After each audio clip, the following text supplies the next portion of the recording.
हमने सिर्फ और सिर्फ लव और प्रेम और रिलेशनशिप, शादी के पहले और शादी के बाद की हर समस्या का समाधान के लिए बात करता रहा हूं। आज उसी दिशा में फिर से बात कर रहा हूं। आपकी अपनी रिलेशनशिप, आपके जीवन में प्रेम, आनंद कैसे बढ़ाया जा सकता है। तो आज उनके लिए मैं लेकर के आया हूं कि रात में सोते समय आंखें बंद कर सिर्फ एक बार ये शब्द बोल करके फूंक मार दीजिए और फिर देखिए कि आपका अपना प्यार सदा के लिए आपका हो जाएगा।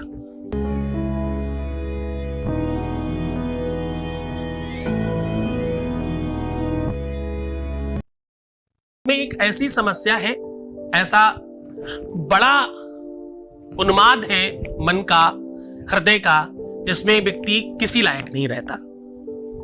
मन, चित्त, समझदारी, बुद्धिमानी, नॉलेज, उसकी बुद्धि, उसका विवेक, सारा का सारा जहां पर शून्य हो जाता है उसका नाम है लव और रिलेशनशिप।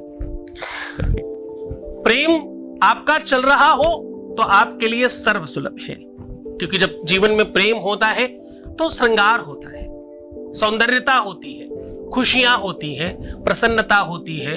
आप कुछ करने के लिए प्रयत्नशील होते हो और आप अपने जीवन को उन्नतवान बनाते हो, अपने प्यार के लिए कुछ बनना चाहते हो। वही प्रेम जब आपसे दूर हो जाए, आपसे अलग हो जाए और आप उसके साथ ना हो, तो ऐसी कंडीशन में सब कुछ करने के बाद भी आप अपने आप को नीचे गिरा लेते हैं। इसमें ना ही कोई सामग्री चाहिए और ना ही किसी भी प्रकार के लिए आपको बाहर जाना है। इसमें ना ही कोई आपको बहुत प्रयत्न करना है और ना ही आपको किसी दूसरे को बताने की आवश्यकता है, ना ही किसी भी प्रकार का कोई खर्च है। उसके बावजूद ये प्रेम आपको मिल जाएगा। इसमें किसी भी तरह से आपको अतिशय प्रयत्नशील नहीं होना। इसमें सिर्फ आपको इस शब्द को बोलकर फूंक मार देनी है और आपका प्रेम आपका हो जाएगा। अब विषय यह है कि ये फूंक में वो ताकत, इस फूंक में वो शक्ति कहां से आएगी? क्योंकि सिर्फ और सिर्फ फूंक मारना तो सफिशिएंट नहीं है। आप प्रेम में हो, आप समस्या में हो, आप तकलीफ में हो, आपके रिलेशनशिप में दिक्कत है, आपके पति पत्नी के बीच की कोई तकलीफ है, तलाक तक नौबत आ गई है, आपका अपना जीवन साथी किसी और का हो गया है, आपके बीच में कोई आ गया है, आपके रिलेशनशिप खटास में पड़ गई है, आपका अपना ही प्यार आपको धोखा देने लग गया है, या अब वो अपने वादों से मुकर रहा है, ऐसी कोई भी समस्या पर आप समाधान स्वयं पा सकते हैं। और क्योंकि ये फीलिंग तुम्हारी है, क्योंकि ये दर्द तुम्हारा है, क्योंकि ये तकलीफ तुम्हारी अपनी है, तो इसके लिए कोई और नहीं, तुम स्वयं प्रयत्न करो, तुम स्वयं कोशिश करो। तुम्हें करना ही होगा, क्योंकि ये तुम्हारा अपना प्रेम है। इसमें क्या चाहिए? इसमें चाहिए तुम्हारी श्रद्धा बताने वाले के प्रति, पहले यानी गुरु के प्रति श्रद्धा, विश्वास और उसका आदेश। दूसरा क्या चाहिए? दूसरा चाहिए तुम्हारा स्वयं का जीत जाना। पहले ही तुम्हारा मन जीतता है जब, तो तुम जीत जाते हो। क्यों? मन जीतने से तुम कैसे जीतोगे? अगर तुमने ये पहले से मान रखा है कि मुझे मिलेगा ही नहीं, अब बहुत मुश्किल है मुझे मिल पाना, और फिर भी तुम प्रयास कर रहे हो, तो तुमने हार मान ली है। अब केवल और केवल ढोल पीट रहे हो। तो तुम सबसे पहला तो ये बंद करो, क्योंकि मन के हारे हार है। सुन रहे हैं ना आप ध्यान से? मन के हारे हार है और मन के जीते जीत। मन ही मिलावे राम सु, मन ही करत फजीत। फजीहत तो ये मन कराता है। भगवान मतलब राम मतलब क्या? अरे वो राम की बात कौन कर रहा है यहाँ जो मंदिर में है? हम तो उस राम की बात कर रहे हैं जो तुम्हारे मन मंदिर में है। मन ही मिलावे राम सो, मन ही करत फजीत। तो साहब ध्यान से समझना कि पहले तुमको जीत जाना है। कुछ भी करने के पहले तुम्हें यह विश्वास रखना है कि ये हो ही जाएगा। होना ही है। यह विश्वास जितना रियल होगा, बनावटी नहीं होगा, उतना ज्यादा काम करेगा। जितनी श्रद्धा विश्वास तगड़ी होगी, उतना जबरदस्त काम होगा। ये तुम्हारी अपनी जीत है। तो भाई ये बात तो समझ में आ गई। अब सीधा उपाय की ओर लेकर के चलते हैं। क्योंकि प्यार तुम्हारा अंतरंग है, गहराई से समझना।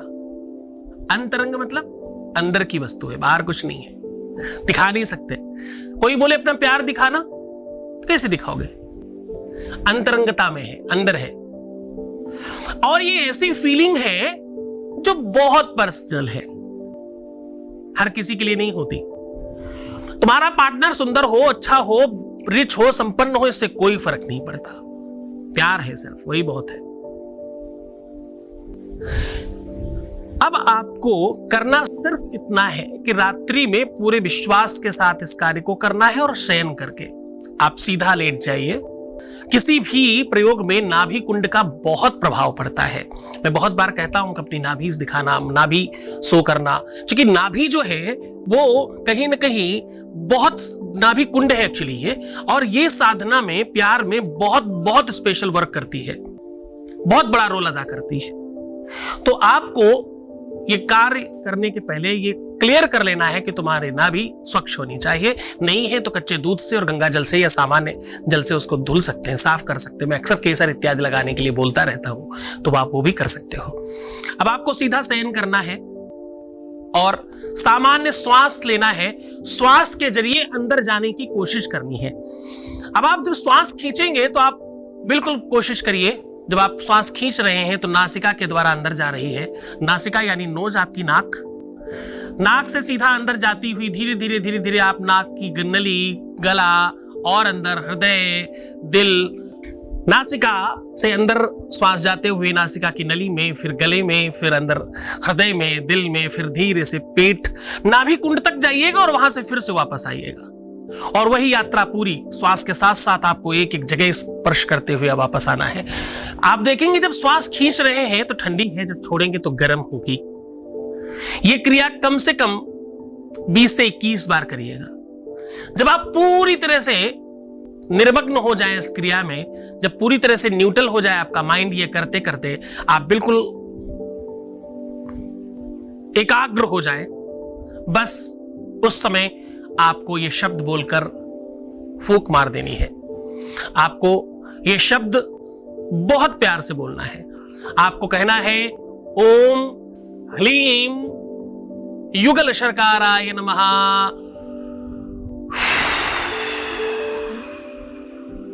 ऐसा कहकर फूंक मार दीजिए। जैसे ये फूंक तुम्हारी बाहर निकलेगी, इसमें वो ताकत, इसमें वो सामर्थ्य होगी। आप विश्वास मानना, उन बाबा साधुओं की बात भूल नहीं सकते। तुम जो फूंक मार देते हैं तुम्हारा बच्चा ठीक हो जाता है, फूंक मार देते हैं तुम्हारी चीजें ठीक होने लग जाती हैं। बस वही फूंक तुम्हारे अंदर होनी चाहिए। पर इस फूंक को मारने के पहले तुम्हें अपने मन ही मन ये सोच लेना है कि पूरे के पूरे विश्व की शक्तियां तुम्हारे पास हैं। कंदराओं में तपस्या कर रहे वो साधु सन्यासियों की शक्ति तुम्हारे पास है। सप्तऋषियों का ध्यान और ज्ञान तुम्हारे पास में है। ब्रह्मा विष्णु महेश, महाकाली, महालक्ष्मी, महासरस्वती की ताकत तुम्हारे पास है। सबका आवाहन करना और फिर फूंक मारना पूरी ताकत से। ऐसा करते ही तुम देखोगे कुछ सेकंड्स में परिवर्तन प्रारंभ हो जाएगा। पहले तुम्हें विश्वास होगा, फिर सामने वाले से उसका इफेक्ट आएगा। कितनी बार देखा गया है फूंक मारते लोगों के फोन आने लग जाते हैं। कितनी बार देखा गया है कि फूंक मारते ही चीजें ठीक होने लग जाती हैं। जब तुम सुबह उठोगे ना तो एक नया प्रभात होगा, एक नई शुरुआत होगी। तो अब देखो तुम किधर प्रयास कर रहे हो। करो ये उपाय और खुश रहो, प्रसन्न रहो, आनंदित, व्यवस्थित और परमात्मा के चरण में, शरण में रहने की कोशिश करना। परमात्मा आपके जीवन को खुशहाल बनाए, खूब सारा प्यार दिलाए। ओम नमः शिवाय।